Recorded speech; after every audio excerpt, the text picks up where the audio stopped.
উত্তরার মাইলস্টোন দুর্ঘটনা তদন্ত প্রতিবেদনে বলা হয়েছে, পাইলটের নিয়ন্ত্রণের বাইরে চলে যাওয়া পরিস্থিতিতেই এই দুর্ঘটনা ঘটে। ভবিষ্যতে এমন দুর্ঘটনা ঠেকাতে ঢাকার বাইরে বিমান বাহিনীর প্রাথমিক প্রশিক্ষণ সহ ৩৩টি সুপারিশ করেছে কমিটি। প্রতিবেদনে বলা হয়, স্কুলটি রাজুকের বিল্ডিং কোড মানেনি।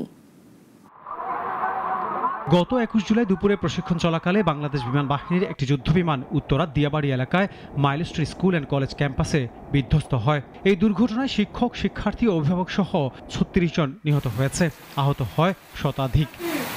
বিমান দুর্ঘটনায় গঠন করা হয় তদন্ত কমিটি। আজ প্রধান উপদেষ্টার কাছে প্রতিবেদন জমা দেন কমিটির প্রধান, সশস্ত্র বাহিনী বিভাগের principal staff officer lieutenant general SM Kamrul Hasan. এই নিয়ে বিকালে প্রধান উপদেষ্টার প্রেস সচিব বলেন, ত্রুটির কারণে এই দুর্ঘটনা ঘটেছে বলে প্রতিবেদনে উল্লেখ করা হয়েছে। জানান, প্রশিক্ষণের সময় যখন পাইলট উড্ডয়ন করছিলেন, পরিস্থিতি তার আয়ত্তের বাইরে চলে যায়। মূল যেটা ফাইন্ডিংস ছিল সেটা প্রতিবেদনের বলা হয়েছে যে পাইলটের উড্ডয়নের ত্রুটির জন্য এই দুর্ঘটনা ঘটেছে।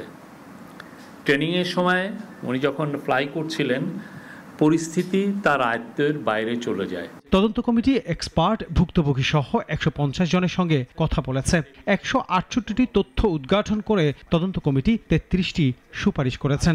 প্রতিবেদনের প্রধান সুপারিশ করা হয়েছে, জননিরাপত্তার স্বার্থে এখন থেকে বিমান বাহিনীর সব প্রাথমিক প্রশিক্ষণ ঢাকার বাহিরে পরিচালিত হবে।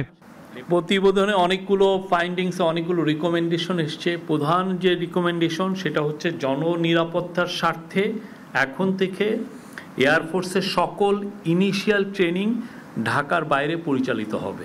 তদন্ত প্রতিবেদনে বলা হয়েছে, স্কুলটি রাজধানী উন্নয়ন কর্তৃপক্ষের বিল্ডিং কোডের অনুমোদন হয়নি। এই বিল্ডিংয়ে ন্যূনতম 3টি সিঁড়ি থাকার কথা থাকলেও সেখানে ছিল একটি, যা মাঝ বরাবর। বিশেষজ্ঞ কমিটি বলছে, 3টি সিঁড়ি থাকলে হতাহতের সংখ্যা আরও কম হতো। আনোয়ার হোসেন, নাগরিক, ঢাকা।